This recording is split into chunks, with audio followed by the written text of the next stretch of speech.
right, this should be episode 3 of season 2 of Summon and Insight. And obviously, since we're bringing back Summon and Insight, I took it too literally. When Monty said we're going, yes, presented by AT&T, whatever. We all know what it is. That's the official name for the corporate suits, like Monty with their suit and tie. People who keep it real on the street where I am, Monty. I've always been down that level, with the people, the plebs, as I call them now. But, the people, they call it Summon and Insight. That sort of old school throwback. So anyway, I took it too literally when Monty told us we had to bring this show back and go back to our roots. So I took the pilgrimage all the way back up to the northeast of England. I came into my old room. I reached into the sarcophagus that's symbolically representative of where I cast off my old persona of who I was, just a poor boy from a poor family, Scaramouche, we did Fandango. And I got out this coat, I put it on. I already feel toxicity, electrically moving around my body. I feel as though I might be ready to talk some shit on the LCS. So is this sort of like one of those Venom things where the coat actually is the evil parasite that's entering your mind and controlling you? It does seem like that, because if you do look at a lot of the incidents in my career, it was the era of the court. I mean, listen, if I was trying not to be funny, the real psychological explanation might be something more along the lines of like, I was grinding, I had a tough life, a lot of stresses, wasn't really where I wanted to be in my career yet. Maybe some of that bled over into resentment, bitterness. But actually, it's funny if it's just a court. Stick to that. I just appreciate it. We brought the grog back. Now we're bringing the coat back. We're just slowly devolving. We went from the NFL Red Zone studio to webcams, and we're just rolling it back even further. It's all right. We will get a studio. We will get a studio in a few weeks, actually, and perhaps it will be nicer. Rather than later. Yeah. It will be much nicer. So yeah, we've got to talk about LCS and LEC this week. Obviously, LPL still on hiatus. LCK is starting I think this today. Week, really, isn't it? It's either it might be today. I think it's today or tomorrow. So we will have actually LCK games to talk about next week, which is fun. And we're having Vedius and PowerOfEvil, which means that I am still the only American that has appeared in Summoning Insight Season 2 somehow. And I'm not even doing it on purpose. It's not Thorin. I'm the one booking the guests. No, people have to realize, this is what's sick, right? When people narrow in, where's all the NA talent? Mate, where's all the NA coaches? There's barely any in the LCS. It's not our fault. They're all bloody Korean and European. The importing's gone on across the board, boys. This is not our fault. It's hard to find them. Well, there's not many on the ground. The funny thing, too, is I keep asking the teams, them, hey, GM, who is your most talkative player? Who wants to come on the show? Because obviously I would prefer if people wanted to be here and people who are actually talkative. I've learned my lesson with certain players like Hydration on our other show about that I should ask that question. Ironically rather dry, wasn't he? It was incredibly dry. Who knew? The sick thing. But they keep giving me the Europeans. They keep giving me the Europeans over and over again. Thing is, though, I feel like just to make it a stupid meme and see how long we can go before really getting proper Americans on the show to talk about LCS, just as a joke, we should obviously book Dylan Falco because he's a European LEC coach. So even though technically he will be North American, he'll just talk about LEC anyway. So just to keep it going. I have a topic actually for you at the beginning here, right, Monty, because it's one that I noticed has been on everyone's lips the last few weeks when we've started out these new leagues, and it's actually a balance related one. So it's one where there's a lot you could do with this, and we don't necessarily have to get the guests on because they can talk about it later. It definitely impacts the matches. Since you mentioned LCK, I saw even LS had a clip when he was streaming. Just did that thing where I alternated probably a Freudian slip, if I'm being honest. I can't tell you. So he had a clip where he was streaming and he basically, as hyperbole, he said, look, I'm the LCK color caster, and something in tomorrow or 2 days from now, I have to cast LCK. And he was watching the game. It was actually the Dignitas game, I think. And he said, and yet I myself have no idea what this Aphelios champion does. And I've noticed this started almost as a meme, right? But it's real. And I can tell you from playing myself, I've played lots of games against that champion. And I because I get annoyed when I lose, I have actually looked up some of the things. And I know a couple of the tells. But one of the problems that champion has is not only are there all these different angles, in terms of it's almost like StarCraft, the tech route that you want to go down. But even worse, because of the fact that you can swap the guns, it also means that even when you know like one of them, like if you don't keep track of that the whole time in the fight, you actually have no clue what you're doing. So I actually feel like this is an interesting topic because it's also a meta topic, not just about Aphelios. It's about like how should champions be designed in League of Legends? Should there be an intuitive feel to them? It's one of those topics because, listen, I'm not one of the people who's going to pretend this is the only champion that's hard to know. Like, I remember probably the first 20 games I played against Echo, I was like, what even is this? If you've never played it, it can be very weird to play against. So what are your thoughts on this as a general topic, though? Because I've never seen as many people complain about this one champion in this very specific way, though, that it's like you almost started an insane information deficit if you've never played it yourself. So I have never supported removing a champion from the game before I saw Aphelios. For the reasons you state, it's very difficult to know what he does or to track him both as a player and as a spectator because he has these constant cycle of guns and is on and offhand. And I just really hate the design. And also the problem with him is like if he had he does have a very high skill ceiling, but if he also had a very high skill floor, it would be one thing. But he has both a very low floor and a very high ceiling, yes. Meaning that you can just face roll and be fine with him. Or if you're really good, it can be pretty amazing. I personally like the design that they did with Senna and with Set a little bit more because they are more clear. And I think that they did a very good job, especially on Senna. And of course, we could have memes about her attack range and the souls and everything, but she has very clear downsides, like she can't gain attack speed. So it's interesting. I didn't even know this until I think Jat mentioned it on cast the other day, but Senna's auto attack doesn't count as a projectile, so it can't be blocked by Yasuo's wind wall, which is kind of like a cool interaction.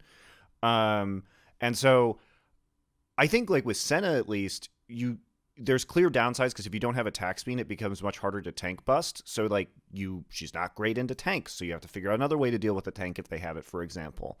So I think Senna's fine. I just really, really hate Aphelios. I really hate him. I don't get like, this is what happens when you have 150 champions in the game and there's no design space left. You have to start doing really weird stuff. But at the same time, Set is kind of showing us that you can still make some more simple designs that are cool.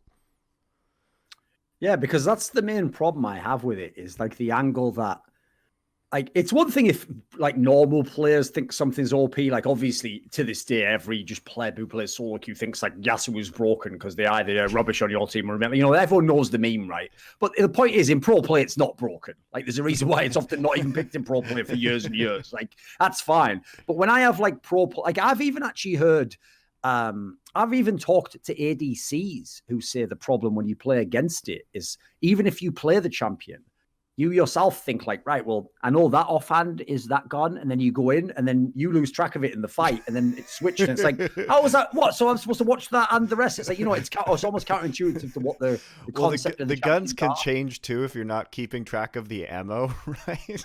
So it's a lot to keep track of in the middle of a team fight. And I just feel like that's not how MOBAs are supposed to work. If I wanted that, I would play an FPS and switch guns, right? I'd play Quake, and at least that way that's one of the things you're always focusing on. It's not like you have to learn this entire other skill set to play League of Legends. It's just weird. I don't know, man. I think 2 of the last 3 champions they designed are pretty good, but I think that one just needs to be immediately reworked. Like, Riot's just got to kind of take the L on that one. And the problem is, how much money did they make from selling him? Because you'll notice, I'm gonna bet you'll notice that every single champion Riot releases is pro viable immediately because they always overtune them because they're trying to sell them, right? They're trying to get people to buy them immediately, so they have to be seen. I mean, that campaign works. I can't deny it. It does work, and it's not even necessarily a bad thing. It means that they mix up the pro meta, and you can pretty much bank on like somebody on your team having to learn a new champion at least when it's released. And it shows that they're paying attention to what is good in the pro meta and what the kind of the holes that need filling. So I don't think it's bad necessarily, but I do think that, the problem is that when you've already released this guy, he was really powerful and you sold a bazillion of him. How do you justify pulling him when people purchased him? It's just kind of a nightmare. So I think from a business perspective, who knows what they do, but I am already mega sick of seeing him.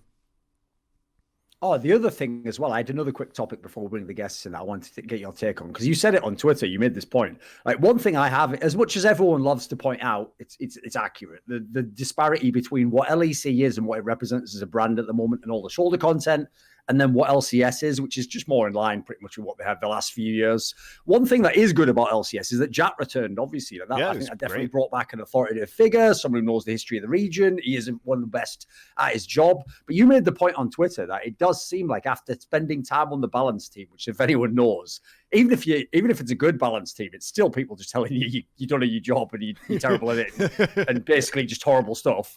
And obviously coming back to the world of being a caster, that's like paradise compared to that. So what did you think of that angle? Because it does seem like it's revitalized now he's back. Look, I mean, all I've noticed about Jat's casting since he came back is he just seems like a lot looser, a lot more fun, a lot more. He makes a lot more jokes, like he's like laughing a lot more. Yeah, Jat was always a great caster, but there were times where he kind of had a stick up his ass, and it's not wrong, but that's the way you would say it. Obviously, it seems like he pulled the stick out. That's all I'm saying. It's actually really entertaining. Like I've been really loving his casting because I feel like he still has the same amount of really, really good insight into the game and technical ability. And it's not like he wasn't ever fun. He just feels. I don't know. He just feels like more chill and like better jokes and banter. I don't know. It's good. I think it's a good development for him. Like, here's the way I like to think of it. Well, I like to think of, you're thinking of it differently. Like, you're thinking, he had his time away, he came back, he found his passion for the game again. Obviously, I go kind of the dark route. I think what happened was he did so many years as a caster and he got so sick and tired of stupid fans saying stuff and comments about the game that was ignorant and telling him he's a TSM fan that he thought, you know what? I'm going to teach these guys a real lesson. And he went away and he went to town on that balanced team. And it was like he was just getting all the anger and the hate and everything. It's like the movie Hostel or something, if everyone knows that reference. Pretty dark reference, whatever. He's just going absolutely ham. And then finally after that, as he like wiped away all the blood and, he came away, he was like, oh, right, I'm reborn. And then he came back to the game, and now he's just, he's just a cool guy now. He's just, listen, nothing bothers him, man. You can't get to him. He's been there, he's done it. He's just back now for some fun time. So I'm welcoming back. Yeah. Stick or no stick. Stick around though, Jack. Stick around this time. Yes, there you go.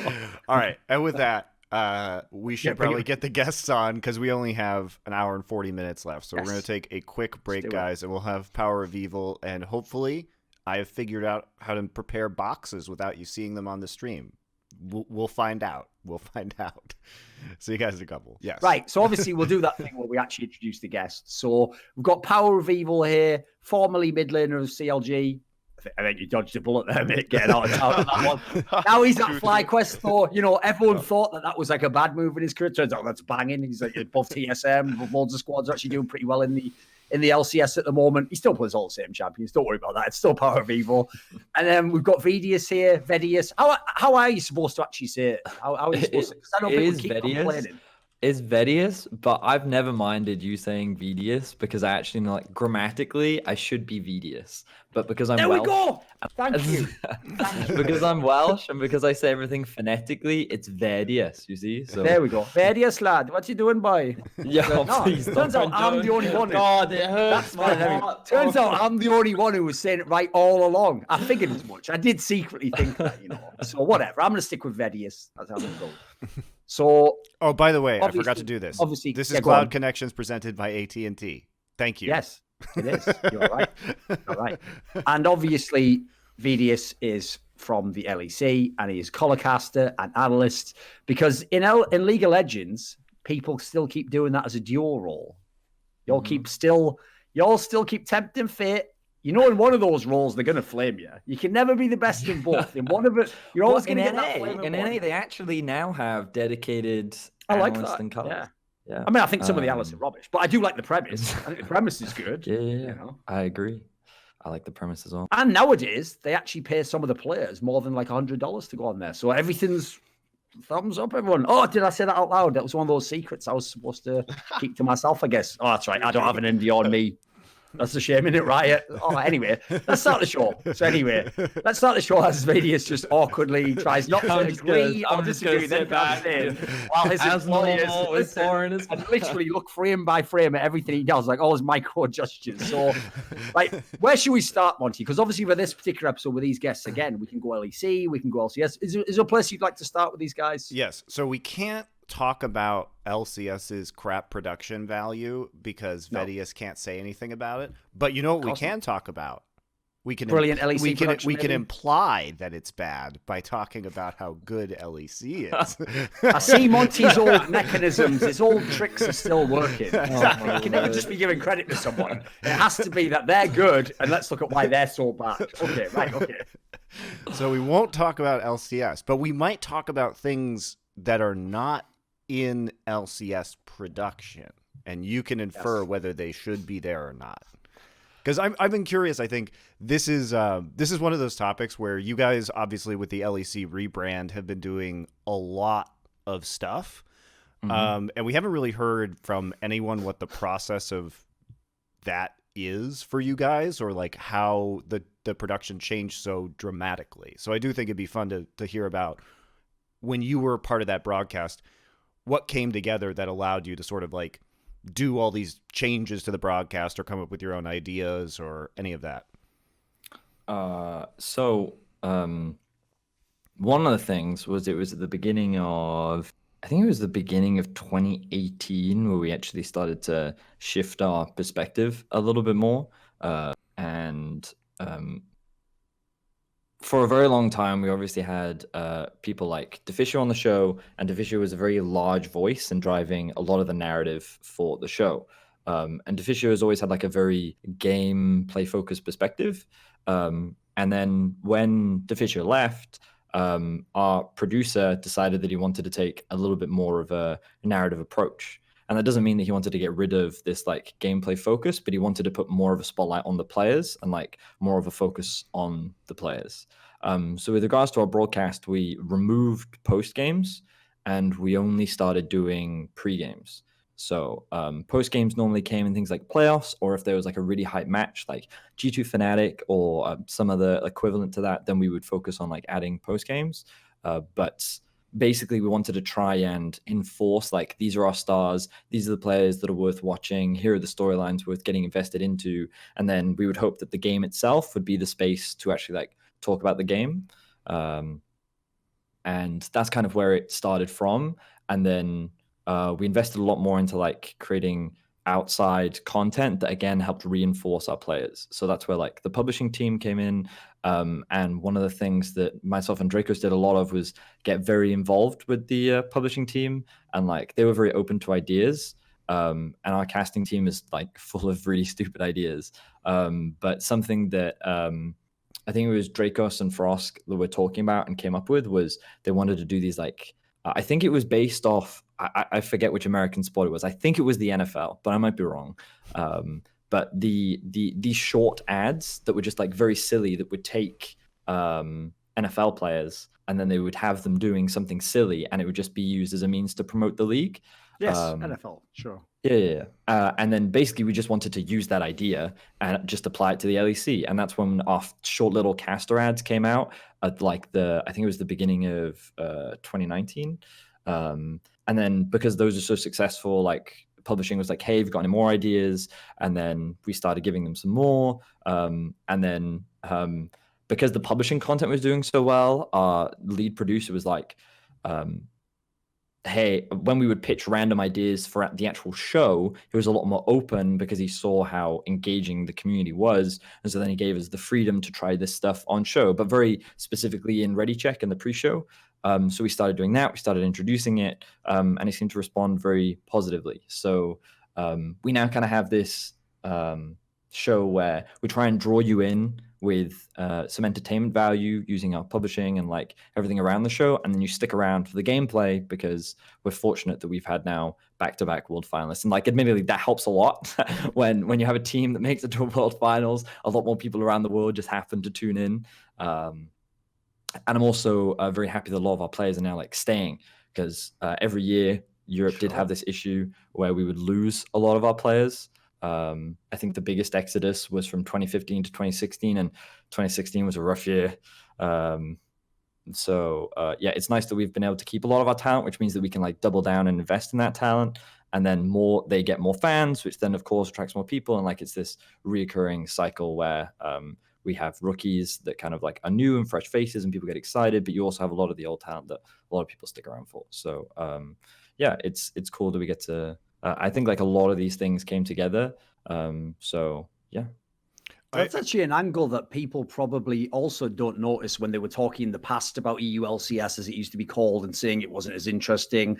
Is imagine the LCS if last year of whatever there was just no double lift, no Bjergsen, or now obviously Sneaky's gone. Like some of the enduring names, they got like the maximum time you could pretty much get out of those, and some of them still endure now. Well, in Europe, you had to remake all like Expecchia was gone, Frog and Goes, like the legendary names, most of them went. Actually, there was only basically Reckless sticks around. Like that's one of the few names that's still there of the big name. We had to create new stars, perks, all the newer people that have come through. So that can be tough, especially if you don't have like now you have the production focus for it. Back then, it was still just a league. You have to rely on the players and the server to become a superstar again. Yeah. So we've been pretty lucky in that aspect as well. Yeah. Well, it's almost unfair that you guys have G2 as well, because it's, this is potentially the best team in the world who also has swagger, who also has multiple star players like Jankos and Perks and Caps who will talk mad shit on people. So I think like G2 is basically the perfect team for a broadcast because they have no fear. They have a wacky style. They're incredibly fun to watch, and they've got massive personalities. Like it's very rare that all of those things happen together with a team. And so, we have the perfect rival for them in Fnatic, who is still very good. So. Yes, also because the perfect rival, because they're kind of like the Washington Generals to the Harlem Globetrotters of G2, because they always lose. So that's cool. As long as one keeps winning. I mean, they do still have 7 titles, Thorin. I mean, a lot of them in the past. You know what? A lot of us did stuff in the past. Come on, TSM won 6 titles. Like, what does it mean now? I mean, that's true. Exactly. That's true. Exactly. What have you done for me lately, as Janet Jackson said, about 45 years ago at this point in time? So exactly, what have you done for me lately, Janet Jackson? Exactly nothing.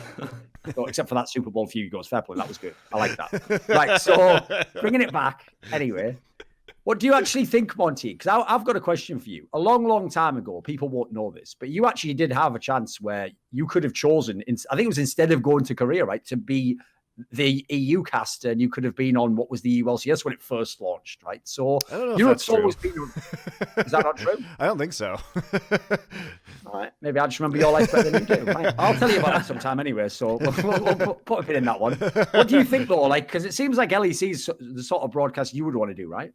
Yeah. Well, I mean, we're just gonna do what we want to do with B-Site, the new Counter-Strike League. But I mean, there's a lot of ideas that I think are very good. And one thing that I really like is the hype videos you guys have been making have been really sick. You made the hype video with the player starting, and then for Match of the Week this last week, you cut it up with a bunch of trash talking where you used a lot of elements of it while adding new things to it too. I thought that whole segment was awesome. I really like it. What I like about it is it just feels a lot more casual and comfortable. It looks cool. Like, it's not saying that the production value is bad. I just like the new interview area where the camera just effortlessly slides over, and instead of doing that thing where you're standing there and it's very formal, there's the 2 seats there. It looks cozy, like Laura sitting there, and I feel like the players open up more in that kind of environment as opposed to just kind of standing there. I don't know, PowerOfEvil, do you have a preference of where you get interviewed or how those things work? Well, honestly, I feel like I really like the post-game interviews because there's like all the emotions and you're still like kind of yourself. Like, I feel like it's hard to come up with like PA answers. Like, it just kind of just comes out of you and you say like all the truth, I think. And since you're talking about all the good LEC, like I think broadcasts and like interviews and everything, I feel like a thing that I'm actually missing is I feel like player spotlights or like the drive that we have in NA. I think that's really insane videos where you can like see, like I guess like the past of a player or like how he evolved, like what his goals are, kind of like the background story. I think that's like really cool for the fans to see as well in the community. The only thing is, though, I have one problem with those shows, which is, listen, the concept's good, but as you said, it's always about, like, you know, what happened in their life and where did they come from. So I've noticed they do kind of take the approach that actually famously, like, Vedius will know this. It's the same thing we do with our reality TV shows that are the talent shows in England. Whenever they do the backstory, they always pick the guy who's had the most miserable life ever. Like, he has to have gone through a really bad illness. He was poor. Like, his mom, while he was poor, was also a heroin addict. It's like the most, like, Dickensian life of all, because that way you really root for him. You want him to win this singing contest so bad. I'd love to see an episode of one of those Drive, right, where it's just a guy who's just had a normal life. Like, he was just like, yeah, I was just playing the game in 5th grade and got the challenger. And they're like, yep. What happened next? Like, what was the struggle? And he goes, well, you know, like, my promotion series was tricky. Like, it went all 5 games, but I did get in the end. Like, look, I got carried by the Siasi. And then, I could get to the night. Come on, where's the juice here, mate? Where's the juice? He's like, well, then, oh, that's right. Yeah, then I got, like, I just put into an LCS team. I was actually the jungler for TSM, but, like, it didn't work out for a few seasons. I went to academy for, like, it's not really enough yet, though. Like, where's the tragedy here? And he's like, and then eventually they don't have enough spots, and there's, you know, you can only have 2 imports. So eventually I did get into LCS. So how do you think my episode's going to go then? And then they're like, right, get someone else. Bring in Mickey or something. Bring him in. He did some stuff, didn't he? You never get that, do you? I do think that the Drive, and I do like the Q, like Dash's interview series that have been going on. But the problem with this content isn't that it's bad content. It's fine content. It's good content. It's just not on the broadcast, right? So I have to go find it on the YouTube channel, and it's excellent for supplementing my experience. But the live experience is really what I think is kind of lacking, because all the videos we saw from LCS beforehand, I enjoyed that player roundtable where there were a bunch of, like, the OG players talking about their careers. I think it's a great piece of content. It's cool. Just lying about all teammates and they're still good. You know, I enjoyed it all. It was fun. I just think that it's not consumable on the broadcast in the same way. So it just feels like a lot of, there isn't even, I could be wrong, they could have shown this, but I haven't even seen teasers of that content on the broadcast. It's not like, here's 3 minutes of this, go watch the rest somewhere else. Yeah, I think there was only like 1 tweet about it or something like this before they released it on YouTube. Yeah, I think it's just, I don't know. I'm definitely in a very interesting thought pattern recently, because obviously, Thorin, with you and I working on this Counter-Strike project, and then me working on Overwatch League previously and watching all this content, I'm really in a headspace where I'm thinking about what is esports content versus traditional sports content. And I just have watched, like, tons of the NFL. I probably watched, like, I don't know, 50 NFL games at least this season. And it really has caused me to think a lot about what resonates with esports fans. And one of the things that I think is funny about LEC is people sometimes like, oh, it's so cringe. I'm like, yes, that's kind of what esports is. I don't really know what you want from this. It's nerds playing fucking video games. Like, listen, we're trying to, like, you have to understand, I myself have to live in a headspace where, like, I get myself into that state. I'd like to think I create this way of thinking where you are building it up to be epic. Like, this guy isn't just some nerd playing. He's like a champion, and he went through so much, and now he's defeated his opponents, and he's playing in a bad meta, but, you know, like, he's just so driven. But then there is every now and then when I'll just come back out of it for a second and get lucid and be like, he is just really good at playing top lane, though, isn't he? Like, oh, no, get back in that, Thorin. Don't think about that too much, or you might start questioning existentially where you are in your life. No, it's really sick. Yeah, he's a warrior. And the thing is, he's going to defeat them and carry the pride of his nation. Like, you know, I get back into it right away. Because I'll say, by the way, that's the one thing I actually wish they'd do a little bit more of on LCS. I think they've got the people to do it as well. They've got the big names. I've always loved, and obviously it ties into what you're talking about, Monty, thinking about different formats and the way people have done it around the world. One of the reasons Korea was ahead of some of the aspects of building up superstar heroes is 2 aspects. One, all the leagues back then were part of TV channels. So TV channels have always understood drama and narrative, and they know that, you know, you don't only watch for what the match itself. You want to know who's in the match, and why should I care about this particular battle? Like, it's this guy against his old team. And then the other angle is they obviously already had the whole K-pop industry there, and they understood the concept of, for young people, build up what they call the idols, you know, build up the guy who's the really dreamy one who's good at the game, so everyone can go, oh my goodness, and throw the underwear or whatever the hell, like, and then the guy who's the really macho one, like, he's big man, like, you know, all that stuff. So I just want them to do a bit more of that in LCS, like build up the individual stars a bit more, like give me more of the teaser, like when Doublelift plays TSM, it should be like Doublelift trying to still destroy the TSM empire, you know, it should be something like that. I just want a bit more of that. Give me some more juice. So Like a little more banter as well, or yeah. like before the game stuff it is. Yeah, you don't have to banter if you want to. Okay. I would also say I think there should be an opportunity to banter before the game, though. Like, right? Like, I want one of the players while they're coming on stage to be able to like grab the mic and just be like talk some trash and then sit down before WWE chat style. select. Yeah, why not? Okay. Just give them the opportunity to be like, you want to say Talk about something? dropping CLG on their candy Don't asses. force them. All right, yeah, go for it. Don't force them, but like, I will say, like, in defense of the LCS, I think that the LCS does actually do like a lot of this content. I think the biggest difference between LCS and LEC is LEC like really shoves it in your face. I think like Monty talked about it earlier, like the visibility around what we do. Like I was talking to my producer today because I gave him feedback because I was watching a VOD and a lower third came up that said Vitality versus Rogue coming up next. And that lower third was up for 30 seconds. And I was like, this is really intrusive. Like, I'm watching a game. It's like really tense. We're 40 minutes in and you're telling me about the next game. And he's like, I know it seems annoying, but that's kind of the point. We want people to know, like, you're supposed to look at it. You're supposed to see it. And like a lot of our broadcast philosophy is like, you know, so match of the week, we showcase in like every ready check. You'll always see it. And then before the game, we'll show it again. And like, but that's important. Yeah. And like we shove it in your face to a point where like it can be annoying for the people that like watch the whole show, but we also assume that people don't. We assume that like, and like, and I can't speak for what NA strategy is, but like, I do feel that there is a lot of this content that they do. It's just, you don't always see it because it's not always like put in your face, you know? I mean, as somebody who watches like all of the things, I don't really feel that it's super intrusive when it comes to LEC, but I'm also used to American sports broadcasts where which are mad obnoxious for Europe, by the way. I will say. Like you're not like doing like a side by side. The NFL has done this thing where they like put the game while nothing's going on in a small box and then literally play an ad on the same screen at the same time for 30 seconds. So yeah, they've gotten really good at just jamming things in your face, or the casters themselves doing promotions for whatever TV show is on next, which you hear 10 times in a broadcast.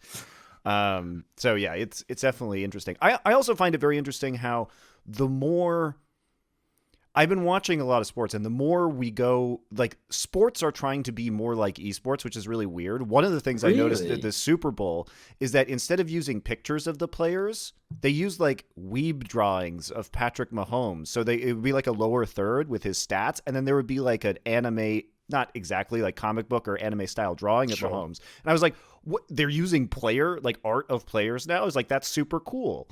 But that is never something I've seen in the NFL before. And it's definitely much more of an esports kind of thing to do. Let's start talking about the games, yes, though. Let's talk about the games. You know, the hardcore fans, we need something here. We need some... Man cannot live on banter alone, Monty. Right, let's talk a bit about LCS then. Let's get PowerOfEvil on this. So let's start like where I actually alluded in my opening there, which is, listen, you know the way I am, PowerOfEvil. I'll be straight up with you. When I saw CLG's lineup, obviously their team was pretty good in NA last year. Like a lot of people thought they would be the third team to go to Worlds, but they just bungled it at the last minute. When I saw they got Crown, no hate on you, mate. I've always thought you were a good player. I thought they upgraded. Like I thought they were going to bang out completely and be one of the best teams. In fact, I was even telling people stuff that now is patently wrong. Like they were going to be better than Cloud9. But okay, we can all be wrong. But the one thing I didn't expect was going the other way, going to the FlyQuest squad, which obviously by the end of the summer had pretty much bottomed out and no one believed in them. This team looks like a brand new squad since you've arrived here. Like, what's it been like in FlyQuest? Well, I feel like FlyQuest was straight up really welcoming and really open. We have actually like a gaming house and a facility. And I feel like, so I had now 2 years where I had facility apartments. I honestly feel like the gaming house approach really helps with like teammates bonding, you know, like you can prank each other, just like troll around in the house. Like it's really close and you're just gonna like, you just bound really fast, and I think having fun is really important in League of Legends. I feel like the prime example is G2, just having fun, trolling around, and like everyone respects each other as well, so you can just pick whatever you want. And I feel like that's really the case here in FlyQuest. I feel like we are really open to everything. Like they're open to all my crazy champions, my crazy item builds. I think actually, like, what surprised me that all of them are really open to feedback and criticism. I feel like the last 2 years, I had mostly players who were really like defensive and didn't want to accept mistakes and didn't want to like open up that fast. So Sure. that really surprised me. I think Turtle is like 24 now or 25, and he's still really hungry to improve. And normally, from what I felt like, that normally the veterans or like the really older players, they're really stubborn a lot of times. So it's really refreshing. Of course. I like the way that you said that, like, they're open to your crazy item builds. Because what I appreciate about you, PowerOfEvil, is you're the guy who doesn't just like believe in the global meta and just give up on a champion when the win rate goes down. You're like MacGyver in that. Like you come in like, well, what about if I play it with this item so that in 17 minutes, this one way you play it actually is viable? And then they're like, why though? Why not just play the new champion? You're like, nope, it has to be Orianna or Syndra to this game, and this is why. I like that. You got your own approach to the game. Yeah, fun PowerOfEvil story for you. Back in back in 2017, I think he was on PGO with us, or he either came onto an analyst desk with, and he just won a game with Orianna running Nash's Tooth. Nash's Tooth. There we go. Yeah, the infamous build. Yeah, and gotta activate that passive, you know. Yeah, afterwards I asked him like, why do you do this? And I can't remember his context, but he had two different builds depending on what his matchup was, right? So he would do the conventional normal AP build, then he had a Nash's Tooth build depending on what his opponents were, and then he went to Worlds that year with Misfits, and I then told that story on broadcast when he was playing Orianna, and then he went Nash's Tooth, and then he won that game at Worlds.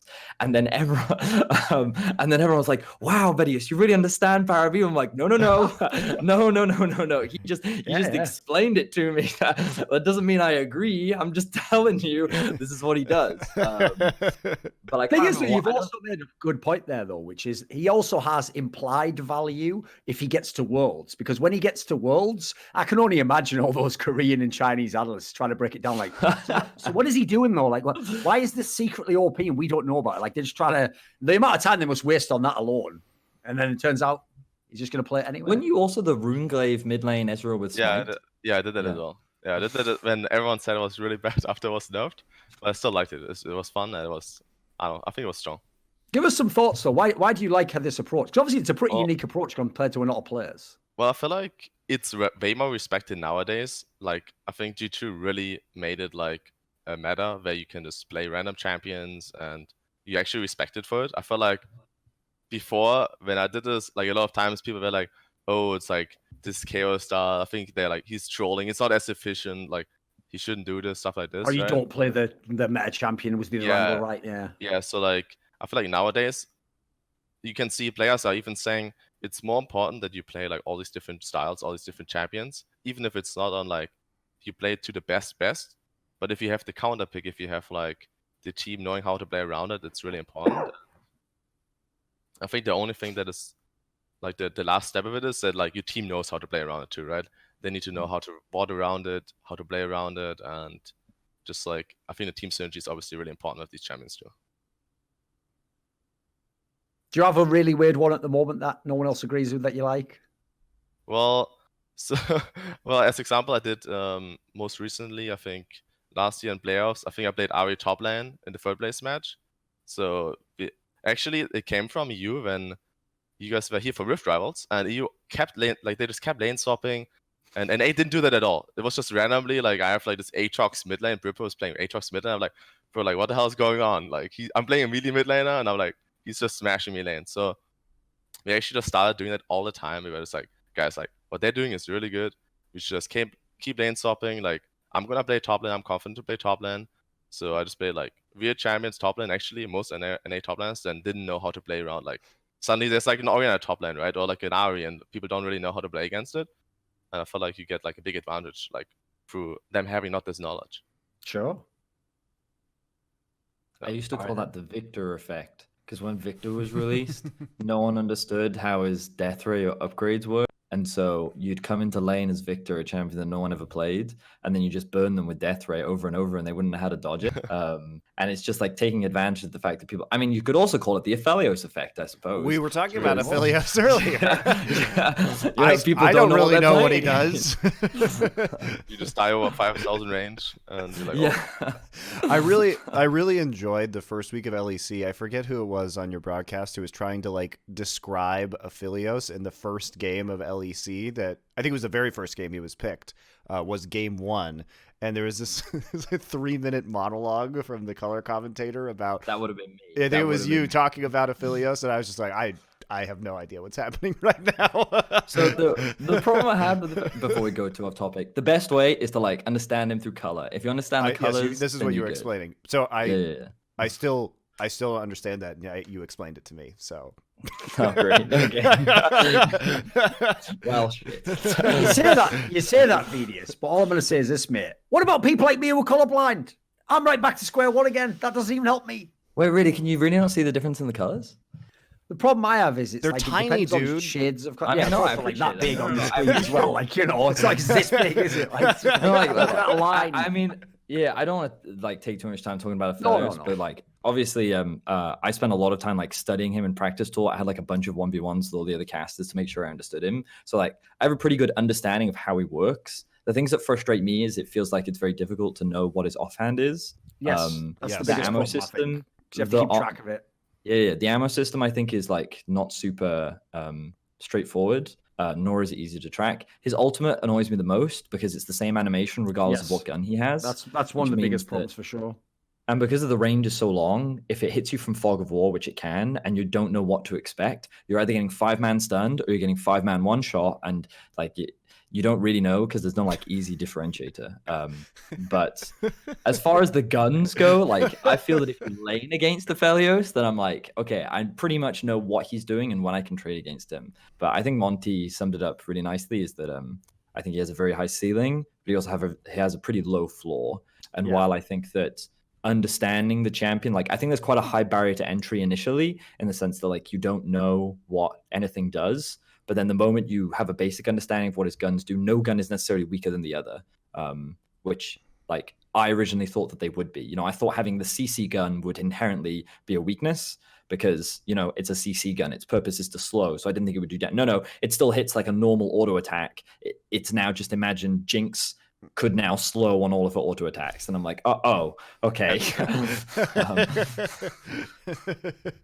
Yeah, So, yeah. some issues there. Some issues. I want to talk about some of PowerOfEvil's games this week because FlyQuest has obviously been a pretty big surprise to, I think, most people, everyone.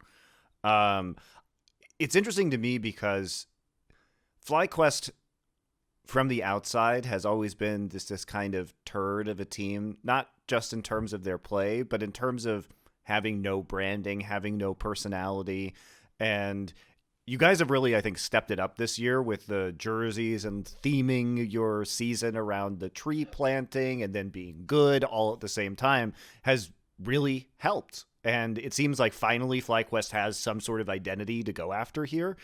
But you guys came in and were really strong. You have only lost one game. Yep. Let's talk about your loss this week against Team Liquid first, because it was weird. You've been so proactive in some of your other games, and it seemed that game you just sort of bled out and died and never did anything. Well, so honestly, like the Team Liquid game was, I think, a surprise for all of us. I think we're all a little bit shocked as well because our scrims are going really good. I think we're winning most of our scrims, and like this whole week was really insane of scrims. I felt like we would go in, and I was actually thinking, oh, if we win against Team Liquid and Dignitas, we would show that we are probably like top 1, top team right now. Yeah, of course. Obviously going in, I think we got a little bit outdrafted. I felt like they had the better draft in the drafting phase. And then leading into the game, people were really scared and undecisive. I think we were really afraid of losing, I think. We were like not playing to win, we were like playing not to lose. That's how it felt. That's how it looked. And I felt like there were too many questions. Like it's really hard to explain, but like they would waste their on ultimate, and then I would be like, oh, I think we should fight this guy. They don't have on ultimate, and then like they would be like, oh, can we fight this guys? Can we fight this? And there's like 2 more, 3 times more the same question, and then I doubt myself and stuff like this. So there was a lot of I think just things going wrong. miscommunication. I think we had Mordekaiser fall really far behind. I think the turning point was on top lane when he ulted the Aphelios, and the Aphelios just one-shots the Mordekaiser in the 1v1. Like, and we're like, oh, okay, like, I guess he can just do that. So, yeah, I think that was as well that we kind of, I would say, like, underestimated Aphelios' strength in that fight, and I think from that point on, we were just really far behind. We didn't really have any play options, and they just kind of rolled over us. Like, honestly, they're better as a team at that day. Well, I think what's been fun for me about watching you guys has been that you have a variety of pocket picks that are really cool and have starting to get bans, such as obviously Viper with the Riven play coming out in game 1, which discourages a lot of teams from playing the Aatrox, right? That's a very difficult matchup. And then also the Blitzcrank, obviously, for Ignar. Now, we saw Team Liquid even ban that. So I think strategizing against your team right now is interesting because you have a couple of players with some cool pocket picks that nobody else is able to pick up on. Yeah, like to pick up on that, I felt like last year when I was in playoffs in Gauntlet, there was actually multiple games where people would just want to, like, they would like invest 4 or 5 Midlaner spans. Like, they would ban Victor, Ari, Orianna, Syndra, like, I think some games even Ziggs. Like, they would just use 4 or 5 bans. But I feel like currently, with having, like, multiple people on these, like, really strong champions, they have these pocket picks where they can just, like, carry a game by themselves. Like, I can just be like, okay, like, this game is on you, Viper, on Riven, and, like, he can just take it by himself. I think it's really strong and really shows that we have like a huge advantage in draft.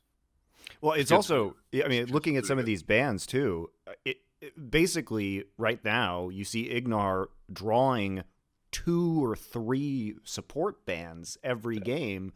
And even in the Dignitas game, Aframu got the Thresh, which is another hook champion that Ignar has always been known for as a player.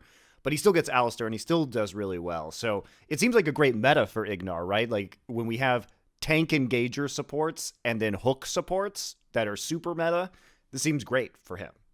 Well, yeah, I think Ignar was always like an insane engage and tank supporter. Like when I was playing with him Misfits, with those Ardens meta, he was still playing Leona, Fervor, Alistar all the time. Like we really, and then I actually played Karma mid lane to like pick up the Ardens. So I think Ignar and me, we are really good at like trying to find a balance and how to help each other in the game and like having that synergy. And I felt like in both Rumble games, they're communicating a lot on how to engage and how to use the Rumble ultimates. Like we had like some really sick Leona ultimates into like Leona flanks with like Rumble ultimate clutching into the backline and stuff like this. And it feels really good having Ignar because he really knows how to engage and how to get these team fights. And I feel like supports are so important because if your support is an enemy carry's face, like he's just there, he's just really annoying, he's just tanking it all.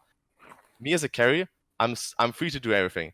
I can destroy their front line, I can like push into their back line. It's like so easy for me to do anything. And actually, if you have like the other side, like maybe like a Morgana or something, and you're getting engaged on, I feel like it's always really hard to like kite back. You need to like play perfectly. So it feels really good. It feels really good to play right now. What are your thoughts on Ignar, Vedius? I think it's fun because all of us have like played or casted with him in 3 different regions now, so he's an interesting player to bring up. I mean, last split in the LEC, I put him as number 3 support in Europe, right after Mickey and Hylissang, which when you consider the caliber of Mickey and Hylissang, like, you know, that's a pretty solid accolade in Europe. And I think my biggest issue with Ignar has always been that he's felt very rigid to me in his support pool. I even remember Worlds with Misfits when it was Ardent Sensor meta, and Misfits was the only team that refused to play the Ardent Sensor champions. They did, however, play Fervor of Battle Leona, but my issue with Ignar was always that he usually played things like Leona, Blitzcrank, Thresh, these kind of like melee engaged, like pick potential kind of supports. And I think you hit the nail on the head. I think like the current meta suits him really well. I also think like the best thing about Ignar is he mains Blitzcrank. And North America has this really unhealthy obsession with Tahm Kench.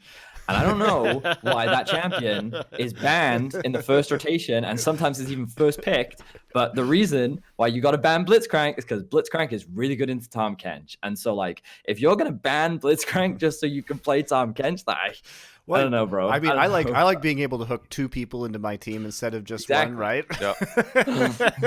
It's really good. It's really good to get over that, man. Yeah, I think like his support pool is like very valuable right now. My only concern for Ignar is like I have a strong suspicion that mage supports will be coming back soon. Like I think Lulu, Zyra, Brand, all these supports can be very good. Teams just aren't experimenting a lot with them yet. And so I think that they could rise back in power. And then I'm curious as to how Ignar handles that. Because yeah, his support pool has always been a big debate for me. Well, one of the supports that's coming back, unfortunately, at the AD carry position, at least in NA, is Sona, because we saw. Oh yeah, why? So it was so funny. So when I saw the latest patch for this week, and I saw that her E speed is like 25% to herself right now. And I realized that if you just build Lichbane, you can E and just zoom in super fast and get 1 auto on somebody with very little counterplay when she's moving that quickly. I was like, oh boy, here it comes again. Yeah, but it's top lane now. Have you heard about the potential Soraka Sona top lane matchup? No, really it's top lane now? I've obviously seen a ton of the Soraka, but that's great. Yeah, so Sona top lane is a thing now. Yeah, Dark Harvest top lane Sona. It's crazy. It's awful. Oh god. Anytime there's any champion, like it's the same reason I used to hate it when like Tank Echo was a thing in LEC. I mean, it was LCS at the time, because it's like the whole premise was you building tank, but it still had mad damage when it was in the game. It's like it's the same thing. If you're a healer and you're damaging me with all the AP, like what? Why do you get to do both at the same time? Remember Tank Fizz and Tank Nidalee top lane as well? Those were fun. Well, it's also that when you have these supports, right? A lot of the concept of support is that you're providing some level of utility or crowd control. And when you have an insane ult, which is like probably one of the best CC ults in the game as Sona, and you're just dealing a bazillion damage to people, it gets very annoying very quickly. Yeah. That's why I'm also not looking forward to the Zyra coming back. Like those games a few years ago where the Zyra would have like as much damage as the mid laner. Like what in the screen? Yeah, you see the Riley Andrews and you're like good to go. Like, exactly. And you're good. So unreasonable. To be fair, that was also the era where Faker would just one-shot support Zyras with LeBlanc. So there was she was very squishy. That's very true. All right. So wait, no, PowerOfEvil, please explain the Tahm Kench priority because I really don't understand. Also, as you said yourself, like Sona Tahm is a thing currently. So like the Sona Tahm, I think we actually didn't play against it that much, but it seems to be like the new thing. Especially you can play the Sona top lane now. And I feel like Sona top lane is just like she just starts like first of all, this new support item I think is kinda like I don't know why they changed it back, but you don't need to champion around you anymore. If I understood correctly. Right. So she can actually do the same like US Ramba when they play like Zillion top lane and you don't farm and you just hit the enemy champion. It's like the same principle where she just like doesn't really care about CS and then she just starts running around the map and like trio laning and running to Herald, running to Dragon, and you just perma heal them and you just do a triple lane. It's like really annoying to play against. So I think the Tahm Kench is just to prevent the Sona Tahm on bot lane. So you know, okay, if they pick Sona, it's only top. And then I feel like a lot of teams don't play the Blitzcrank, so the Tahm has like a lot of priority on like just making the AD carry safe. And I think Tahm Kench Senna is currently in like the most broken combo because Senna just perma heals. You have the Tahm Kench just running on the enemy AD carry, just licking him, and like just kind of 1v1ing him, and you just heal up the Tahm Kench again. So I think that is like another really strong combo. And I feel like NA always really like these like hyper carries and having the safety like that they can make a mistake and you just eat the AD carry. I feel like AD carries in North America really enjoy that all like from Tahm Kench release. And I feel like EU was always more like the Pyke. I'm gonna go in, I'm gonna do my quadra kill as Pyke ultimate, I'm gonna play it everywhere. So I think it's just like different mindsets of support players. Okay, fair enough. Why do you hate Tahm Kench? I mean, besides obvious reasons. I mean, Tahm Kench has its value, right? So I'm fine with Tom Kent. Like, I don't know, let's say enemy team locks in like Misfortune Leona, something like that, and you've already picked your center. I'd be fine going Tom Kench in that situation, right? My problem is when teams are like banning Tom Kench when I don't think you need to. And I also think that it shouldn't be like first picked or like highly prioritized before seeing the enemy support, because it can be easily counterpicked. I think like most supports in Europe will sit there and tell you that there are a lot of counterpicks. Like PowerOfEvil just mentioned Pike. I think Pike does very well into Tom, and it gives him a lot of freedom to move around the map as well, and it gives you a lot of power in lane. And to me, it kind of feels that supports in NA maybe just don't want to play as aggressively as like other supports around the world, because like this is a very NA specific thing, right? Like the rest of the world sees pretty high Braum priority, but that's mainly because of the rise of Ornn and Misfortune. But the Tom Kench is pretty unique to North America, so there has to be something going on in the meta that supports either don't have good counters or they don't feel like they can play as aggressively. That just really confuses me, because it's like it's a very unique trend. And like obviously PowerOfEvil talks about the Sona, which is also pretty unique because no one else in the obviously we've only got the LEC right now. So at least in Europe, no one's really playing Sona bot lane. But I could understand how like if you want to deny Sona Tom, then I could understand a Tom Kench ban. But if you remove Sona, I don't understand the Well, you need to keep in mind as well that I think if Tom Kench gets ahead, he's really oppressive. I feel like if actually Tom Kench lane gets priority and he's level 6, the level 6 ultimate is now really short, but sure.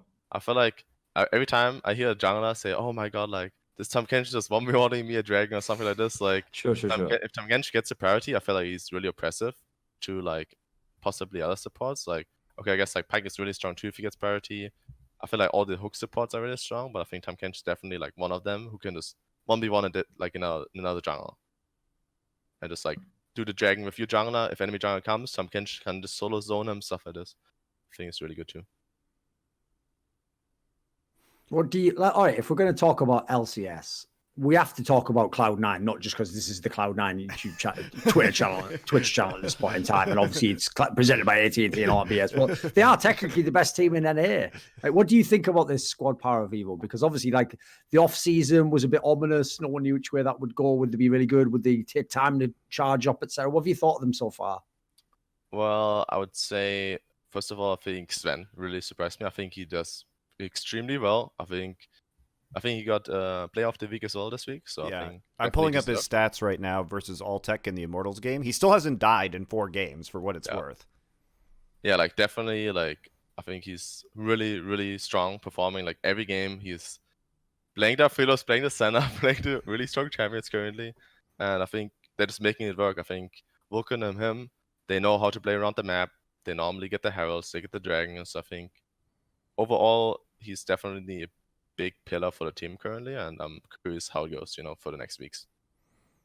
Yeah, I pulled this up, and he has an astounding gold per minute difference in these stats from Microsoft. Like 510 to 328 is pretty huge, and Alltech was playing Cassiopeia, and yes, Immortals got pretty clapped that game, but these are his difference has been enormous, especially on a player that people were arguing was potentially washed up or something like that at the end of last season. Could this guy play without Mithy? There were so many crazy narratives, and I in my conversations with him, it's been really interesting because he is just such a grinder and such a hard worker and so dedicated to the game that his off-season work was really impressive. And all his teammates are also telling me, we admire his work ethic, and he's always there trying to do the next thing. Even Vulcan says Sven watches more VODs than anyone else in terms of watching lane matchups and using Pro View. It just seems like he's really reinvigorated.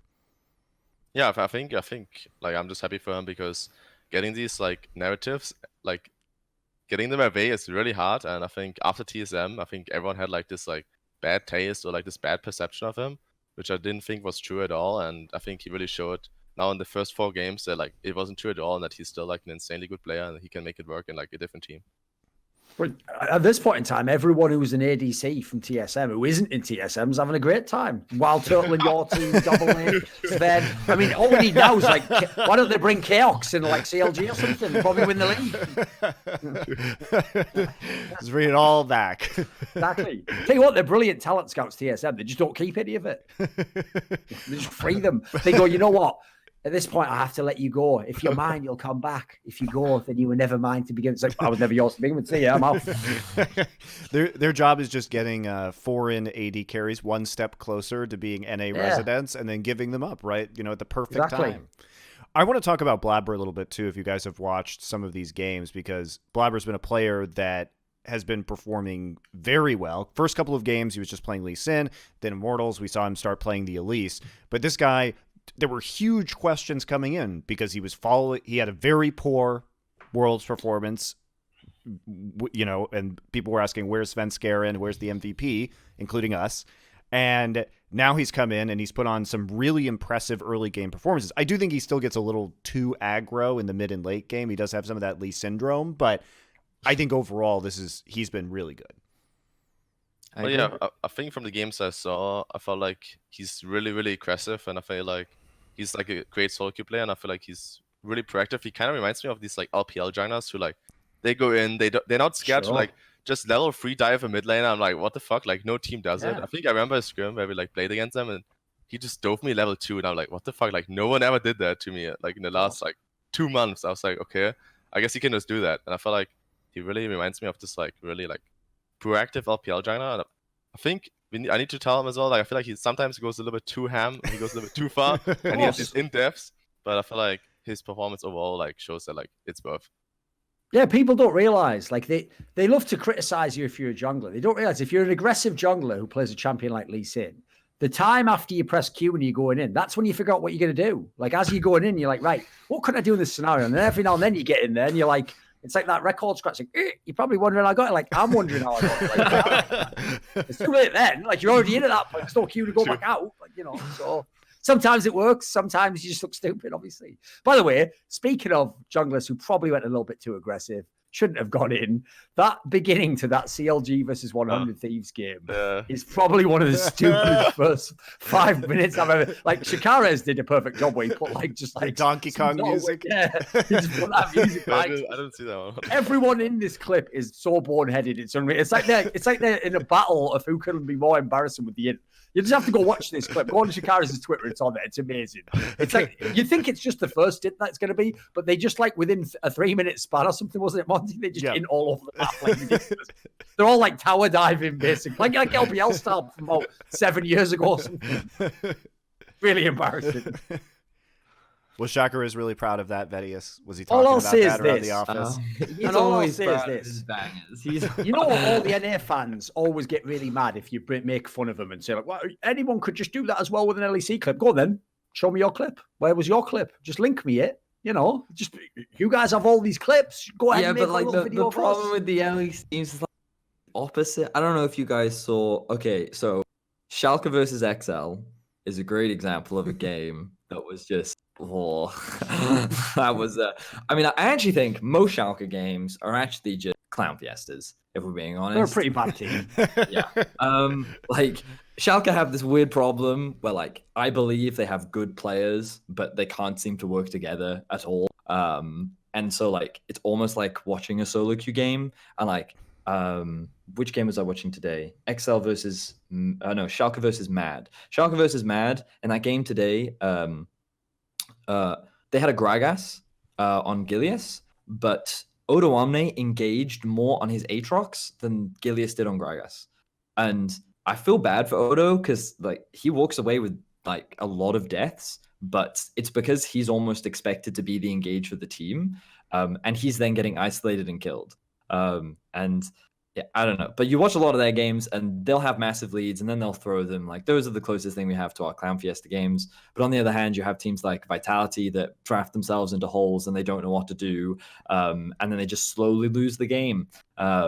So I wouldn't say that we have ridiculous Clown Fiestas, but we kind of have the opposite end where we have like really slow, dull games because teams draft themselves into a hole and they're like, well, now what do I do? We have 3 losing lanes and I guess we're here for 25 minutes. So yeah. To pick up on that old Ramna example, I think that's like actually a great example for like what fans or like what the community a lot of times don't know what's going on behind the team and behind the scenes, because if the team is like really bad at engaging, like they don't know how to engage, or like possibly the support player doesn't see it, or just the people who need to engage, they don't see it. It's so hard to play the game, right? It's like Yeah. you don't find the right moments. Like possibly when you're side laning, you like people don't know how to ward around you, how to play around you, and stuff like this. And then like you need to you need to try to adapt. And I think that's what like Odramna was probably trying to do with like, oh, okay, like he needs to step up, he needs to be the one like trying to get these engages, trying to get these fights in. And then like afterwards, he looks like, oh, like he had a lot of deaths, and the community's gonna be like, oh man, Odramna, like why do you have so many deaths? Like that's so bad. But actually, like he was probably doing the best he could, and he was actually adapting to what the team needed him to be. I feel like that's actually like a pretty good example of like what people don't know, and people are just judging after like just seeing the scoreline. I agree. So, all right, guys, we need to take a quick break for the Cloud9 roundup, and then we're going to be back, and we're going to talk about more of these games. So this is your time to go to the bathroom, get a drink, do what you need to do, and we'll see you back in a couple of minutes. Howdy there, Cloud9 buckaroos and buckarettes. It's time for your favorite part of the Nines, the Cloud9 Roundup, where we bring you all the news from every scene and every game about Cloud9. I'm MonteCristo, and I'm here to announce once more that Cloud9 is going to be entering the Dota scene. Now, you might not have seen Cloud9 in Dota since 2017, but they're coming back straight at you with a new roster. Skem, Faded, Misery, Aphelios, and Pi will be bringing you all the action in Dota 2 for Cloud9. Now, you might be wondering, how are those boys on Cloud9 Rainbow Six doing over in Korea? Well, for the Pro League Season 11, they won 7-2 scorelines on both Coastline and Consulate over Trippy, so a good week for Rainbow Six. You might also have missed some highlights. You should head on over and check out Squishy Muffins, of course, that star Rocket League player for Cloud9, as he continues to impress in Rocket League. Now, you might have seen some esports in Texas this last weekend, and that made me mighty proud because Texas is where Cowboy MonteCristo is from. The Hearthstone Masters descended upon Arlington this weekend, and that, of course, means that we saw some Cloud9 players. Colento, he went 2-3 in his matches, didn't do so hot at this event. Cloud9's Dawn, however, did a little bit better with a 6-3 match record. In Fortnite, also seeing some action from Cloud9. We did see Blackouts end in 14th place and Drakons finish in 17th place with their trios at the Charity Pro-Am AO Summer Smash. So congrats on some high finishes to those Fortnite players. Moving on to League of Legends, the game that you're listening to this show about. As you might have known, the Academy team went another 1-1 week, winning over FlyQuest Academy, but dropping to Immortals Academy. That puts their overall split score at 2-2 overall. Now the LCS team, well, they're faring mighty fine these days, if I do say so myself. Of course, they are now an undefeated 4-0 on the split, winning those games over Immortals and 100 Thieves.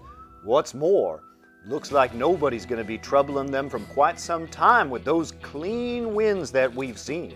The real question is, who is the competition for Cloud9 in this spring split? Maybe it's Dignitas, we'll have to wait and see. But until then, Cloud9's Sven, man, he keeps rocking it. He still has no deaths so far in this spring split. Well, that's all the news that we saw fit to round up this week. Thank you very much for joining me, MonteCristo, for this week's Cloud9 Roundup. I'll see you next time.